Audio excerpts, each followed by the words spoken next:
Oh,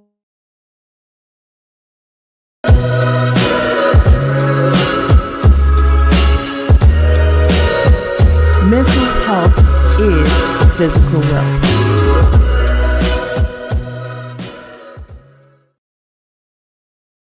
Okay, we're ready again.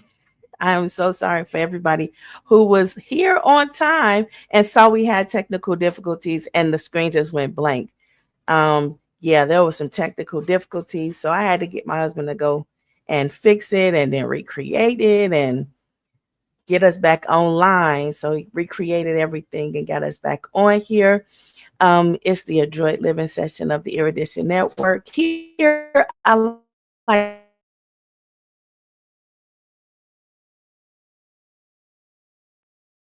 it's about one aspect of your life. It's about your entire life. And rightly, I don't know what's going on with the technical difficulties yet again, but y'all bear with us. I guess it's just going to be a repetitive thing. It's a really deep topic today. It's the truth about reciprocity and how it impacts people. And that is important because reciprocity means I have expectations. And if I'm doing something, for example, if I'm working a job, I have expectations to be paid. If I'm going to school, I have expectations of getting the same treatment and the same rewards as all the other students. And now that we're in the whole going back to school, a lot of people have this need for the reciprocity that they may not see. Why may they not see it? Because it's been a chaotic year and it has just been, well, it's almost over. But it seems like it is just like ongoing from but I don't even know. It seems like really it never ended when we had the whole reports of the Colorado high school mass shootings. It seems like it's from that point it was like really clear that a lot of people are just going to be continuously on guard or feel anxious about going to school. But when it's to the point where it affects the children, especially students in school, young people, it's like we are constantly becoming more and more aware that that give and take, that reciprocity that we want and expect, is not being met, and is causing a great deal of mental strain and duress, and people are behaving in a manner in which exhibits exactly that. But this is a live show, and I like to see the comments. So comment, like and share and subscribe is all great. But comment because, hey, Sean Anthony, it's good to see you. Please stay tuned. It's good for people to comment because that give and take helps with your mental health as you watching it, so you can vent out and air frustrations and say some things that's not being addressed. Because a lot of times scientists, when we're researching topics and we're trying to figure out things that's going wrong and the intricacies that really impact the organizational wealth and well-being, and try to modify the business plan and the business model, we're looking for voices.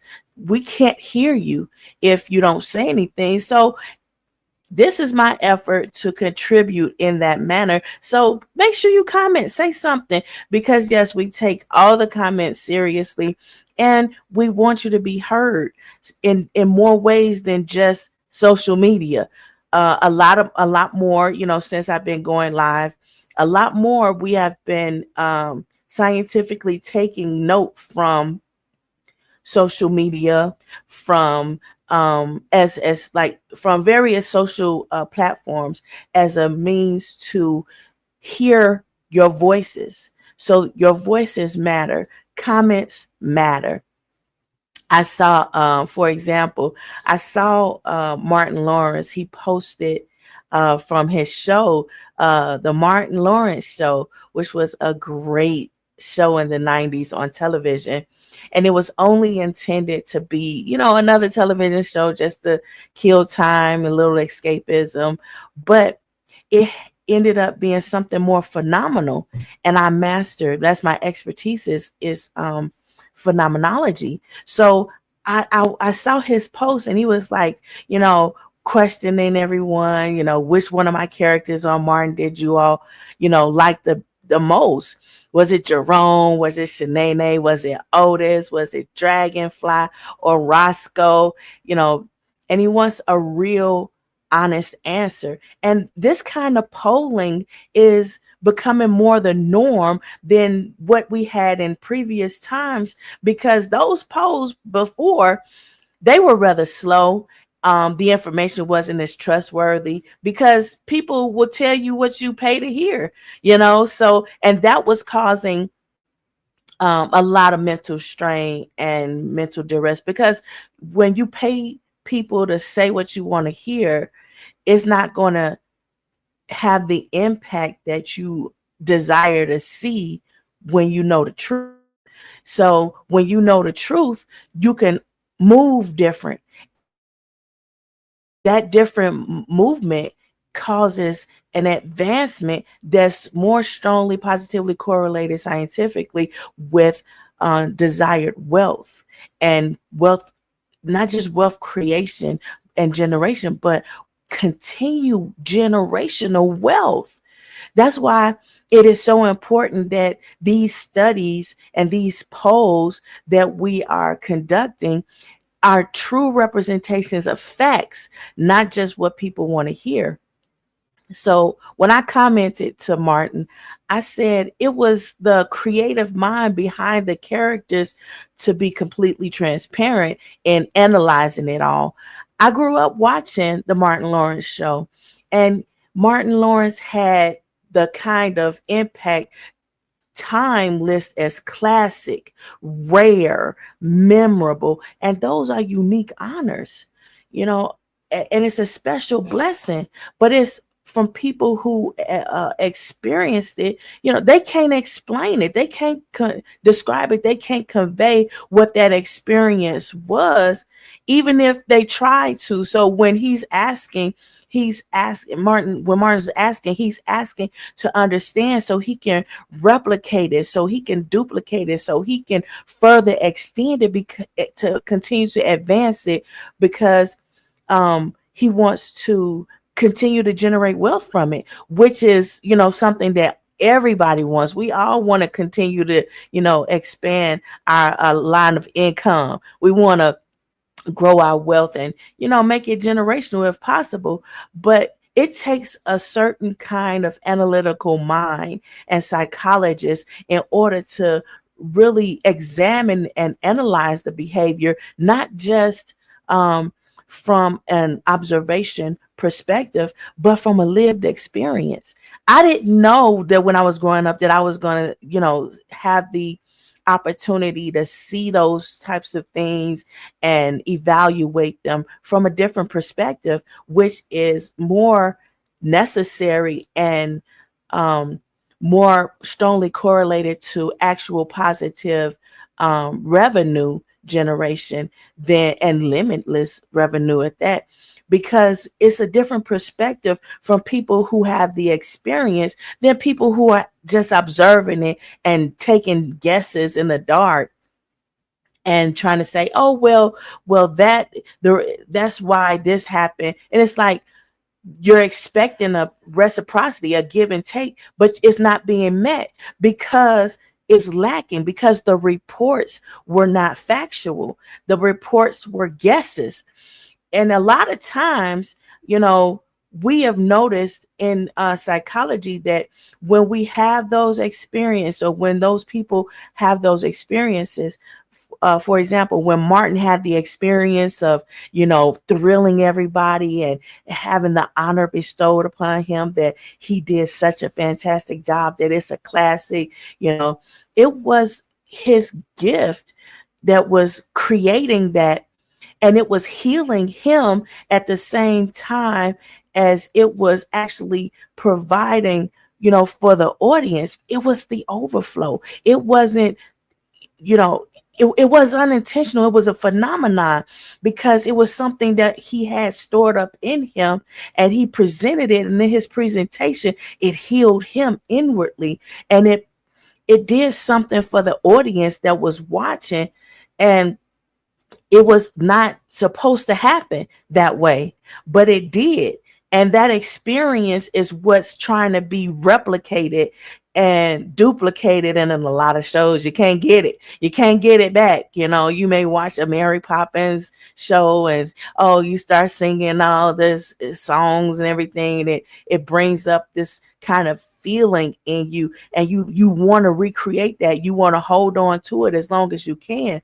But a lot of times, from observations to this extent that I'm trying to convey to you, it's like people who are aware of it don't connect with the others who need to know.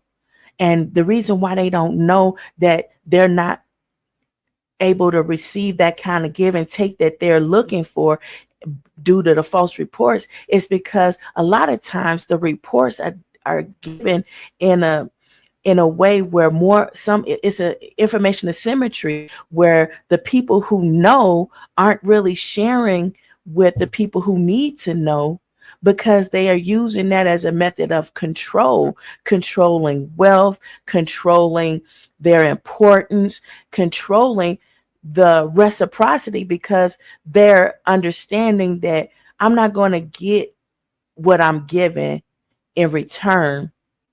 So one way to help me to control my ability to realize some of that back, I have to control what I'm giving out. And that causes a disconnect when we're trying to see money coming in, when we're trying to gain wealth. And it's like, well, I thought that I was giving you what you wanted. I thought I was giving you what you needed. And I'm producing what you said in the pollings and in the studies. I'm giving you what you asked for and what you said you wanted and liked. But the reports were false. But now with this new age method of hearing people's voices, we actually get to know what it really is. So connecting with those people is a lot easier than what it used to be. So the return can be faster than what it was before. I said in the comment that, I said in the comment to Martin Lawrence, we cannot fulfill that hunger no matter what we eat now. We hunger and thirst for exactly what the Martin Lawrence show produced, because the experience that it had, and we need more of it to stay motivated, because such energy was not just for entertainment or distraction and escapism, which is what normally television shows are supposed to be about. It was something phenomenal that happened that wasn't supposed to happen. It wasn't expected to happen. And then it was like you leave, and then you losing something, and you're trying to fulfill that with something else, and it just doesn't work out that way. And then you lean to other things to bring on that type of energy, that type of feeling, and these synthetic things that you turn to don't work, because it's that give and take that you're missing. It's that expectation that you have that's not being met. So you need to understand that while you had flaws and you're not perfect, you weren't meant to be perfect for everyone. You just need to bring your energy to the table so everyone can eat and feed you in return. That's that reciprocity. That's that give and take as you doing what you do best. It's a reciprocal relationship known to observant psychologists, but rarely shared to the right people. The information asymmetry being abused to control. What does that mean? Information asymmetry means that somebody has the information, but they're not sharing it. They're not sharing it because they're trying to use it to control for whatever reason. It's always multiple reasons in that. But while you still have the breath and you're still searching for the avenues where you can vent it out and air out your talent and grow it so that you can feel better, so you can be fed the way you were being fed when you were feeding people. A lot of times people feel like because you're that kind of giver where you're always giving, that you're not receiving anything in return. But there's a reciprocity in being that kind of a giver that's not, it's not seen in any other way. You don't have it in any other way other than for you to do what's innate in you to do, and that's feeding you. And yeah, it's great when you get acclimates and all of the acknowledgments for doing what you're doing, being so great at it. But there's something about when you do what's innate in you to do, it does something in you. It's a sort of reciprocity that you cannot synthetically create, something that you expect unknowingly, subconsciously, but it can't be recreated, not in awards, not in monetary compensation, not in any other manner. And it's a phenomenon. And that kind of phenomenon is the thing that I track, because we don't know when these phenomenons will occur. We just keep an eye out for them. And when they do, we observe it, we examine it, we take it apart and pull the pieces and say, what happened here? How did this happen?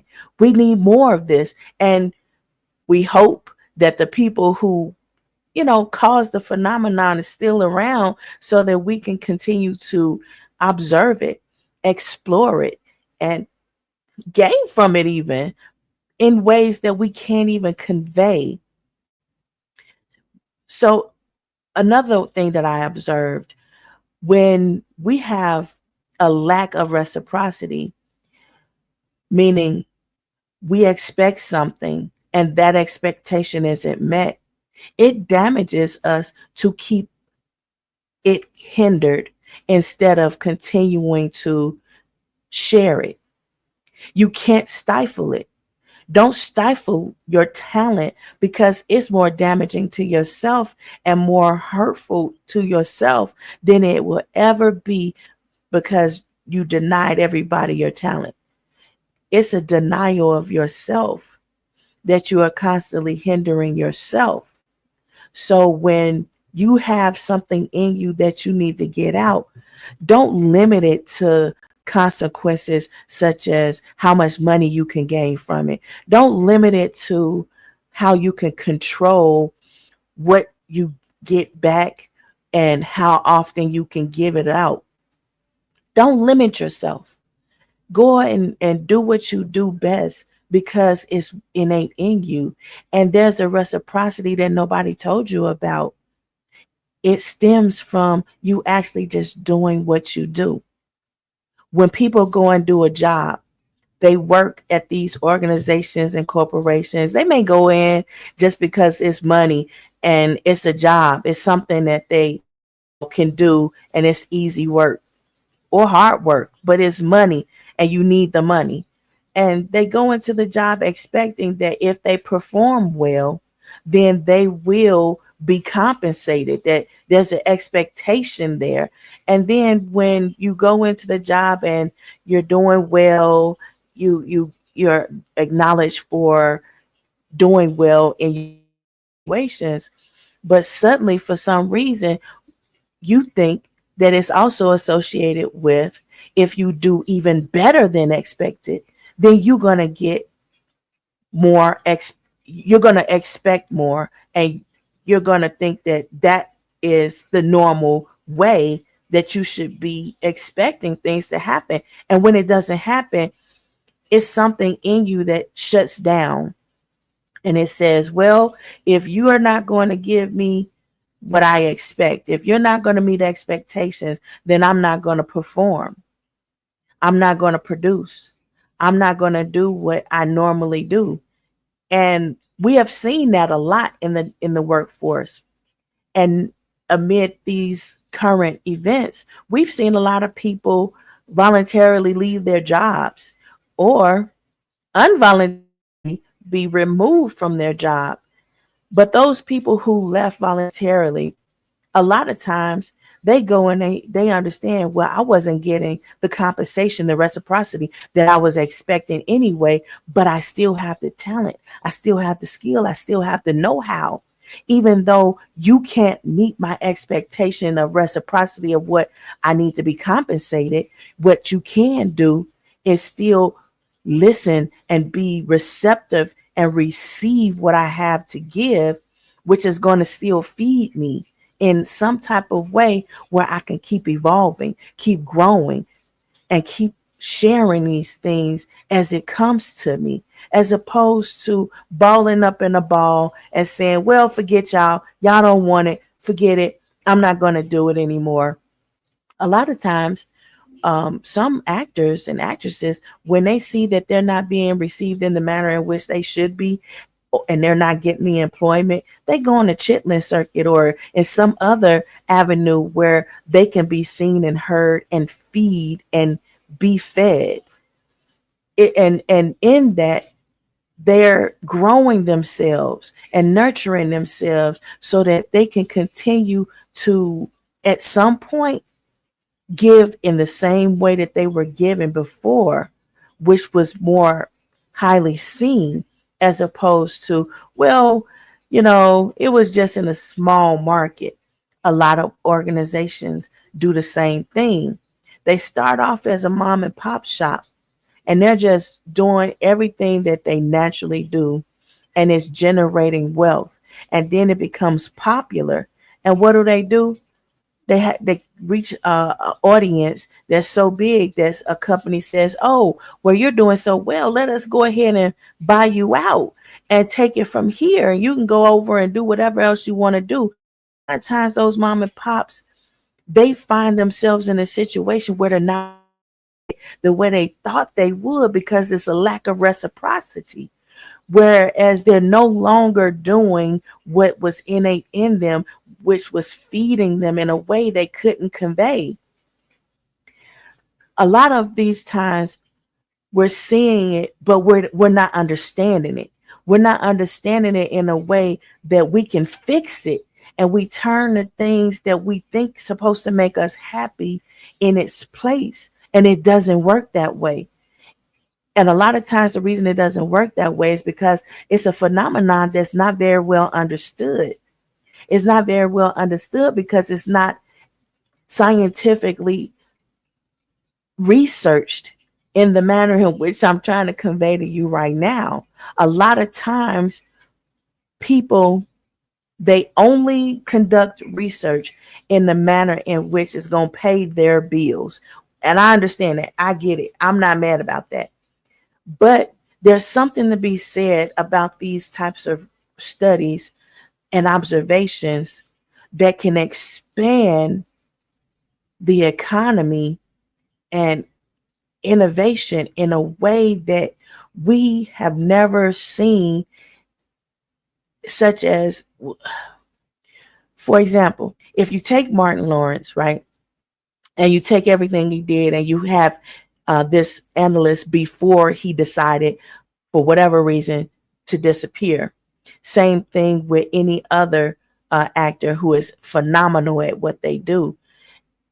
And if you had this particular analyst that I'm providing right now, which was to inform the person that bringing your energy to the table is not only feeding your audience, it is creating a healing for yourself, and the audience is also being healed from the overflow of what you're getting.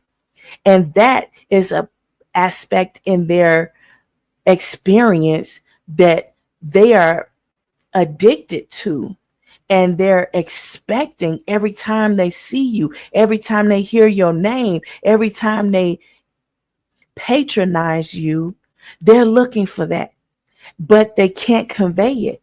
They can't tell you that that is what they're looking for. If I was back then and able to tell him that, we would have still been eating. We'd have all still been eating on that. Martin Lawrence would have still been eating on that. Generations that came up after his show had ended and went into syndication, they'd still be eating on that. They'd still be growing on that. I was in high school, and we were in high school acting out the things we saw because we were trying to replicate that. We were trying to invoke that kind of spirit so that it's that energy and all the things that made that wonderful high, that was a natural high that no synthetics can reproduce. They can't reproduce it because they don't understand it. They can't convey it because there's no words other than what I'm telling you right now, right here. A lot of times you have people who study in a manner in which schools tell them. They put them in a box and they say, well, this is the degree program that you have to choose from. So choose these particular degrees. And in these degrees, you have an expectation. But a lot of times when people get involved in those degree programs, they advance it in a way because they have been intrigued by some aspect within that box, and they take it outside of the box and they advance it. And now you have different types of curriculums and different types of expectations and different types of titles, because now you've expanded, you've explored the things that intrigued in the box, and when you took it outside the box to explore it, you discovered something phenomenal. And the reason why I keep saying phenomenal is because a lot of times it is the things that are occurring without us being expecting of these things, but we're just going through the daily acts, the behaviors, the expected behaviors, and there's something that happens in return that we didn't expect. We never could have thought to expect it in order for somebody to say, hey, this is what I expect to receive from having done this, from having complied to this curriculum and this and met the expectations. There's something that happened. For example, Martin Lawrence, it was a TV show. It was only expected to have entertainment, escapism, and generate a little bit of money. It was never expected that it was going to be so phenomenal. And then if it wasn't for that, I would have never been able to come and tell you this particular aspect of phenomenology that we're seeing across the board. It's not just with the television show.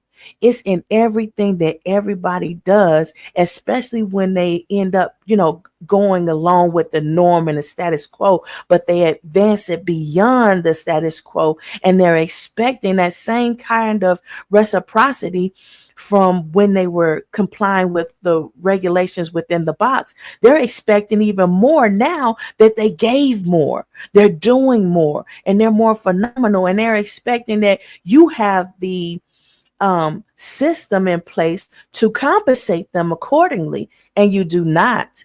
And that, when you're not adapting and meeting that expectation, then they feel, oh, well, I should bottle it up because you can't give me what I need. But that was a conditioned type of thinking, a conditioned mentality, which limited the whole purpose of the American melting pot, and was more in alignment with those things, the behaviors that you see overseas with dictatorships and that sort of mentality, as opposed to the multiple mindset of a melting pot in America, where people get to not only be in the box, they may start in the box, but they have these phenomena which they get to explore, and they go outside of the box and they create other things that advances not only themselves and not only the they're associated with and institutions they're affiliated with, but it advances not just nationally, but internationally.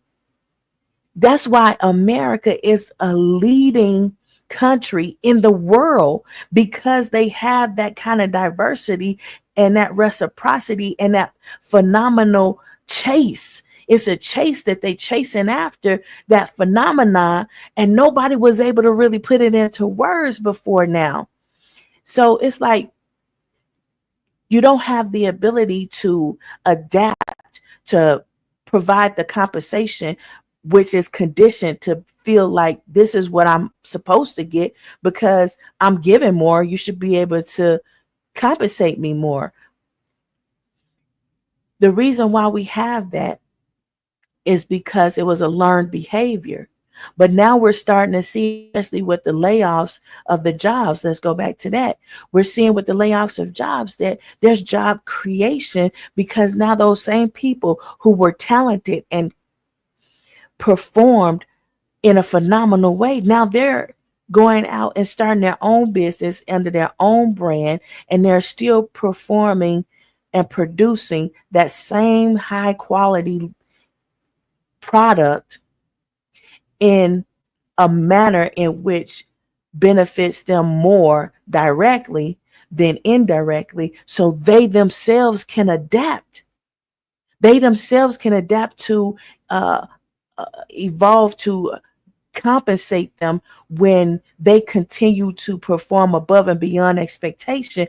They can now compensate themselves more fully, because they're like, well, I'm giving more, so I should receive more.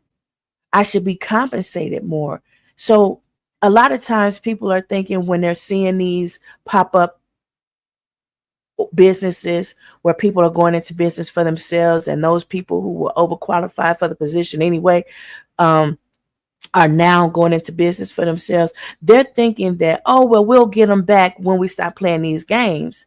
You won't get them back, because there is something, a phenomenal chase, a chase to the phenomenal, that they're after, that you will not be able to synthetically create anymore.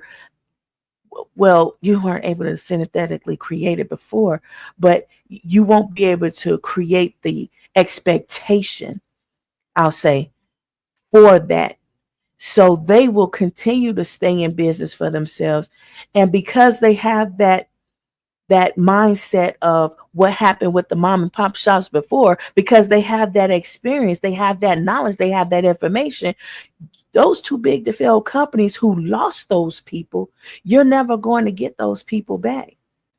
That exchange will never happen again, because the reciprocity wasn't there, and they were on that chase, and you weren't able to perform to adequately compensate them, and you will never be able to. And that knowledge is what they're taking into account when they're considering, well, now I'm a quote unquote mom and pop shop. Should I sell my company to an organization that will buy it out? Nope. What's going to happen more now is, because that phenomenal chase, and because they're looking for something you can't synthetically create, they're going to learn that passing it on to someone else who has the same passion, the same drive, the same motivation, if not greater, going to realize that this is what I need to do. I need to pass it on to them. And there's something that they're going to eat from, because it's a different type of energy that they bring into the table. And that overflow is going to feed for generations, not just feed them, but feed everybody at the table. The audience that's seeing it, the generations that's impacted by it. It's a phenomenon that's happening that we don't speak about. And because we don't speak about it, we can't get the revenue from it that it promises, because it's limitless money involved with it. And it's not just in one genre. It's not specific to one person. It's about a mindset. It's about implementing these things into practice that's more the norm than rare. And that's the kind of reciprocity everybody's longing for. That's the kind of reciprocity that keeps people compelled instead of obligated. Because when people feel obligated, it's not a stable enough foundation for them to perpetuate, for them to feel like, okay, I'll stay. No, it's a compelling of the spirit, body, and soul that you can't recreate synthetically.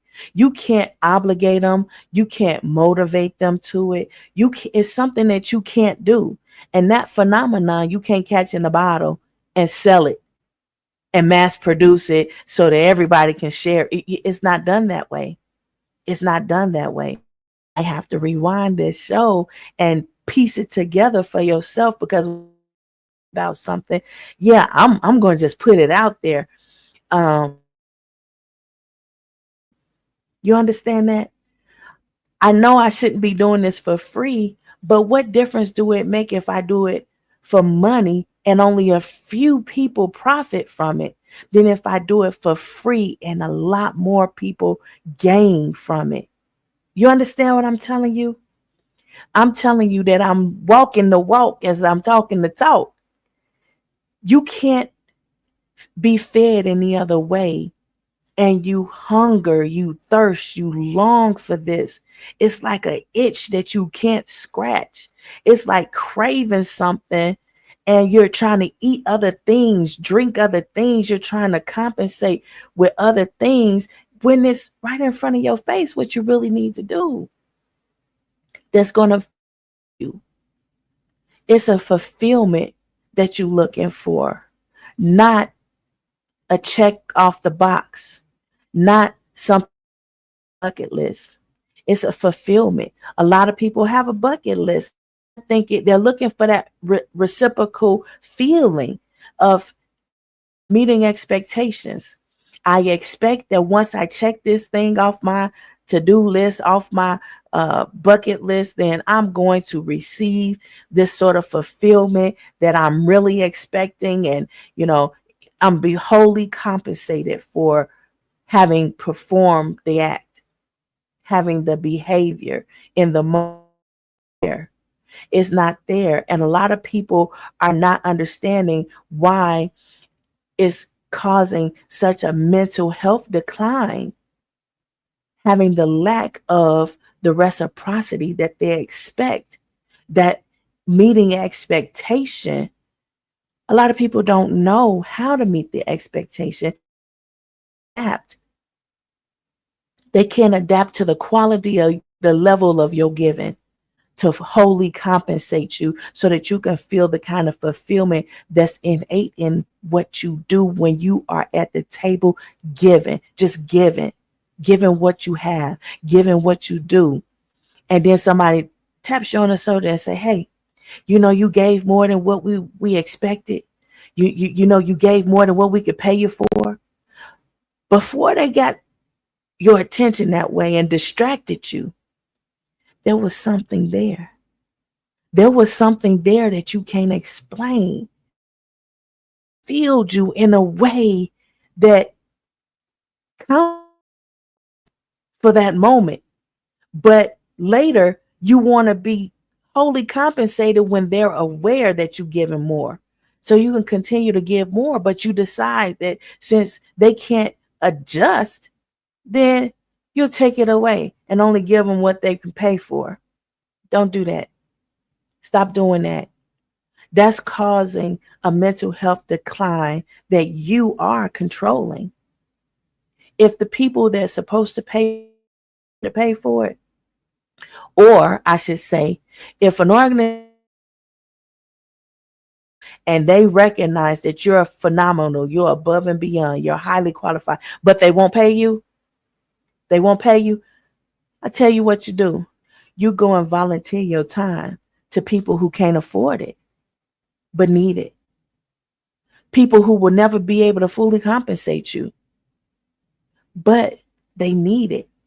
You give it just as much as they need to receive it. And when you do this, whether that organization will compensate you fully for it or not, or whether they eventually terminate you just before you happen to get your pension, you will not have of mental health decline that you would if you were not already on plan B, the contingency plan, where they won't pay you, but you still doing what fulfills you, what feeds you, and is feeding others who need it.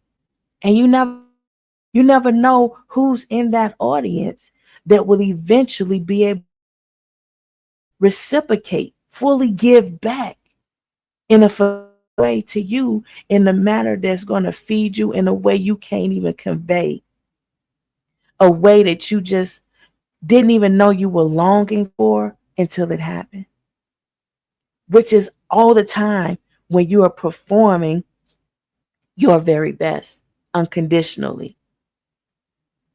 Right before somebody distracts you and says, man, you're phenomenal. You should be a millionaire for all the things that you have contributed. And you say, okay, I'm going to bottle it up and I'm going to wait until somebody makes me a millionaire in order to distribute it out. Don't do that. Don't do that. Continue to be what you are. Continue to be as phenomenal as you are, because it is important to your mental health improving as opposed to declining because you held back. Just don't give it to the people who dare to not pay you for it, but recognize that this is what they want from you. They hire you for, but they don't want you for, because they're intentionally causing harm. And you can intentionally harm yourself because the reciprocity there is the mindset that you're being conditioned to say, okay, if you won't give it to me, then I won't give it. That's the kind of give and take that's negative, that's causing a mental health decline. And you're unaware of it consciously, but subconsciously, this is what's happening. And you're wondering, what's wrong? Why is this a problem? What's wrong with me? Something's wrong, but you can't put your finger on it because it's a learned behavior.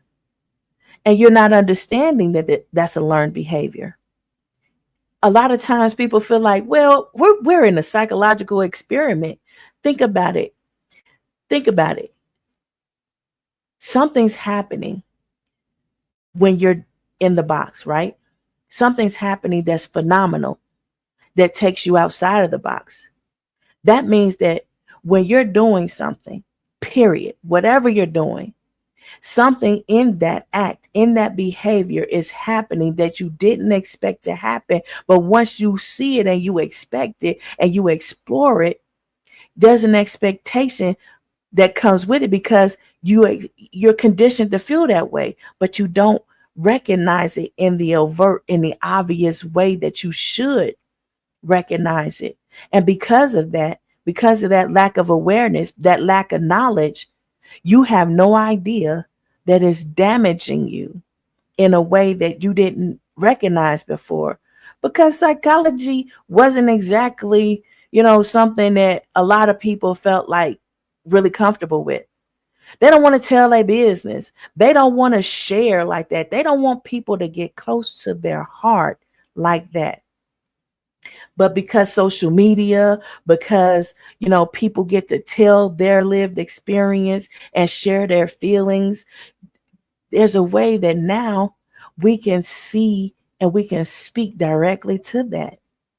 So you don't have to do much more hunting or know somebody to connect you with and network with it. None of that is necessary anymore. It's no longer necessary. Why? Because this phenomenal thing that happened just because you were doing what you do naturally, and evolution happened, and some people didn't hold back. They didn't allow those conditions to hold them back from performing in the manner in which fed them as they were feeding others. And because of that, we don't need the networking methods that we were doing before, which was having this trickle down theory where it caused so much poverty at the level of the creator because everybody else was getting the money. So the creator, the performer, was barely eating, barely surviving, let alone thriving because everybody above them, they were getting it. They were getting it all. It was like, well, I'm the one discovered you. So you have to pay me 90%. You take the rest.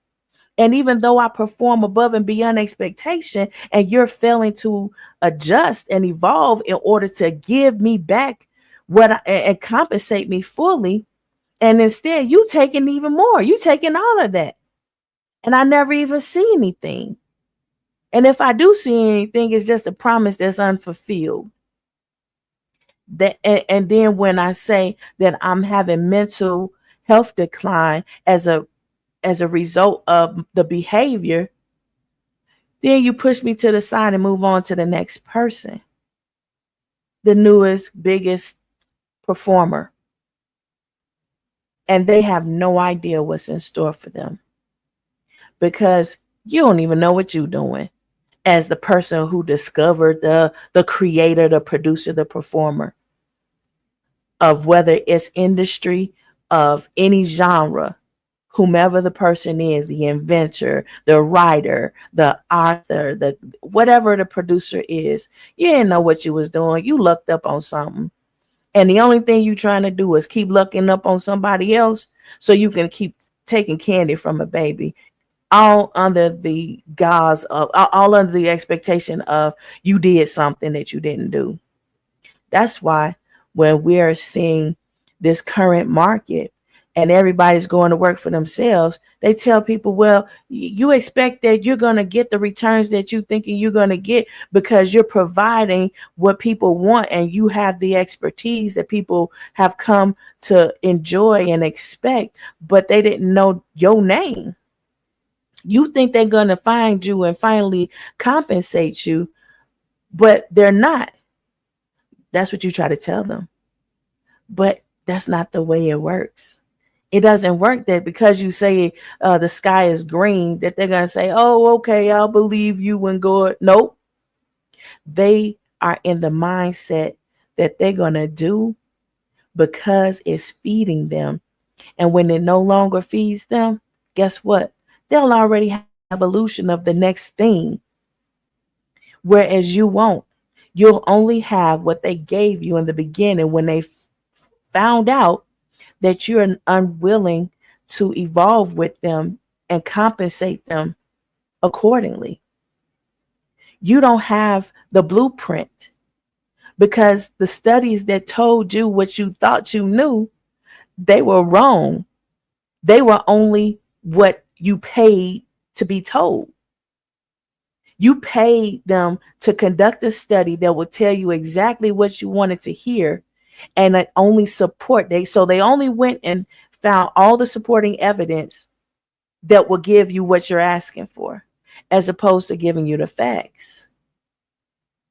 And those facts are what you're about to live through, the experiences you're about to have when you see all these too big to fail companies failing and never returning.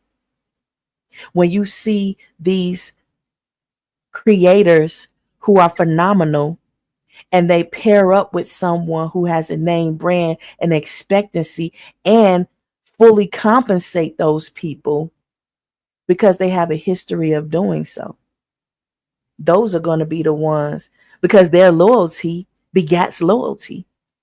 And they're going to be the ones who continue to create generational wealth. They may not be a too big to fail international company right now, but a lot of international companies who have this stubbornness to lack the reciprocity that the workers who are phenomenal workers, overqualified workers, they're not receiving that reciprocity because you've already shown that reluctance to fully compensate them. that reputation is going to stick with you, and your organization will fail due to the lack of reciprocity. It's just like having a personal relationship where a woman is a good woman. She saved herself, um, and she waited until she knew this was the man she was going to marry. And that's when she gave herself. And before that, she was a virgin. She was new to all of it and willing to explore in ways that will intrigue in a phenomenal way. But it wasn't discovered until they were married. But the husband, he decides to be cantankerous and refuse to provide the kind of reciprocity that's expected. So after maybe 30 years of the relationship, 30 years of the marriage, 40 years of the marriage, she says, you know what? I'm done. I'm done. I'm not going to take it anymore, because that reciprocity is something that I long for, I need, and I'm damaging myself by staying. I'm gaining weight. I'm losing my hair. I'm losing interest in things that I would normally be interested in.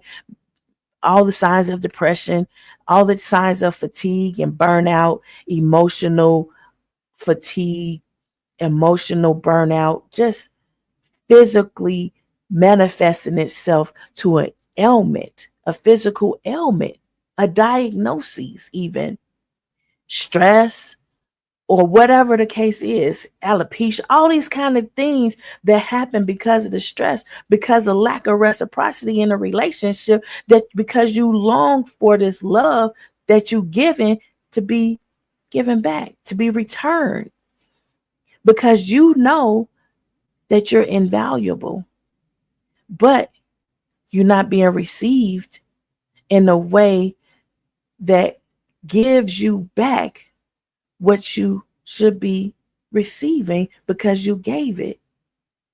So that give and take is not there. A lot of people say, well, how can somebody who was married to somebody for 30 years, how could they get a divorce 40 years? The same way you could be working for an organization for 20, 30 years and they not pay you your pension. They deny you your pension. Same way.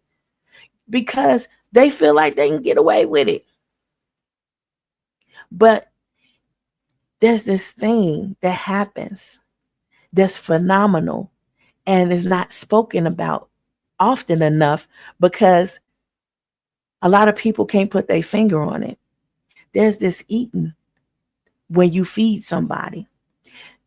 In the Bible, it says that the tongue is a double-edged sword, meaning it cuts while it carves and it carves while it cuts. While you are molding and creating your others, you are also molding and creating yourself.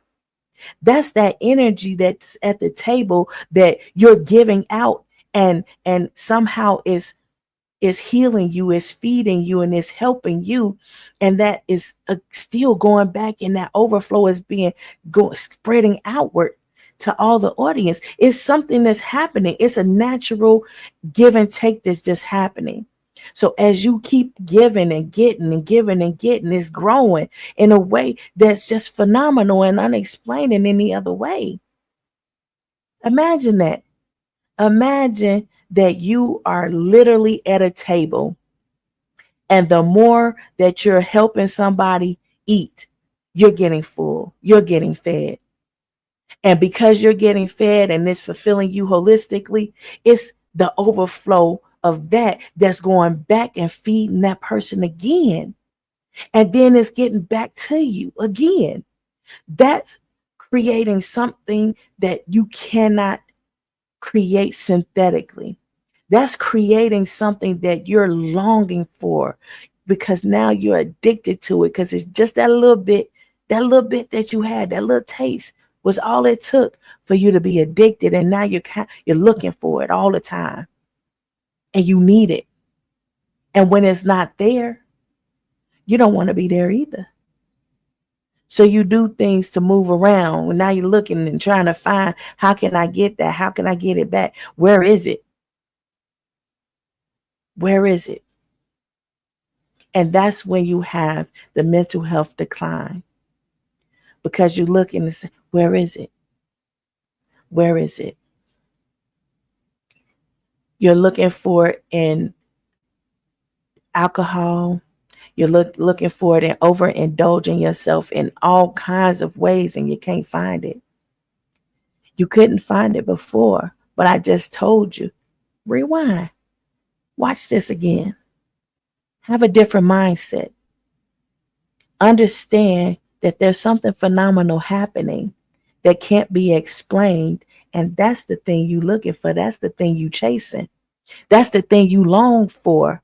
That's what's feeding you. That's what's curing your thirst and hunger and your curiosity. And the more you explore that, the more you're going to eat. The more you eat, the more you feed. The more you feed someone else, the more it's going to get back to you. And that kind of give and take, you can't get that from an organization. You can't get that from people who are promising you in a relationship that they're going to do better and they never do. You can't get that generically.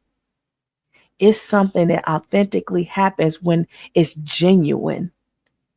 So be genuine. Remember to keep being genuine. Don't put conditions on it. Don't say, well, if you're in a relationship, let's go back to relationship. You say, well, because he can't give me what I need, I'm going to get a divorce after 30 years and find it in somebody else. But then you don't get the expectation that you thought you would. This is what you need to do. I know it's just a suggestion, but this is what you may find that you need to do. You need to find an outlet where you can give that love and receive it in a way that you're not even expecting it. So don't put limitations and titles on, well, because my husband won't give it to me. Well, a Helpmeet was not titled as wife. It was something that people relabeled and rebranded and tried to say it as wife.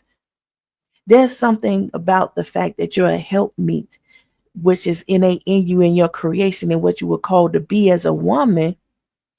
But it's not limited to just your husband, who will probably never fully compensate you because they feel like, well, they got you now. So after 30 years, you're in it for the long term. It's just what it is. No, what you do is you keep being the helpmeet you were supposed to be. But because you didn't know your role, you didn't know the expectation, you didn't understand the reciprocity that you were looking for, which was innate in your title, in what you do, in you as a creator, you as the originator of this thing, of this work. You didn't know. Now you know. Now you know. And even men were supposed to be the provider, the protector, the head.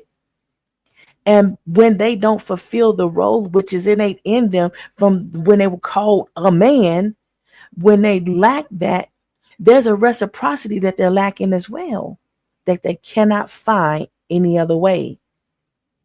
A lot of times we don't talk about those things because, well, people couldn't convey it into words. They couldn't put it into words. And a lot of times when you are studying and researching and polling and you don't know what to ask, you don't know what to question, you don't know what you're looking for.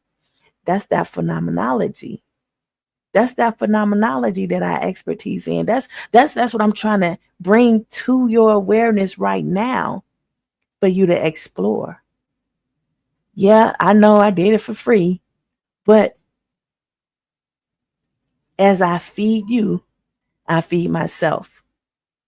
And that overflow of me feeding myself and being fed myself, even though you didn't do anything, that overflow is going back out to you and then being returned to me innately, inherited in what you are actually doing, because that is what is inherent in the act. It's not something that you can create. in a generic way. It is just what it is. It exists without permission, without validation, without clarity, without control, without the ability for you to control it, to manipulate it in any way. That was my show for today. I appreciate everybody who came. Please comment. Let me know how you feel, but watch it again. Think about what I'm saying. Recall events that happen where it's relative to you and see if I'm right. See if I saw what I saw and if I know what I know. And then come back next Monday and tell me and say it in the comments. I saw it. I see it. I remember. And now I pinpoint it. You got a point. How do we expound on that? How do we get it back? You got to keep watching. You got to keep watching. So remember, ring the notification bell. Rewatch the episode. Think about it. Eat on it differently. See you next episode. Remember, mental health is physical wealth.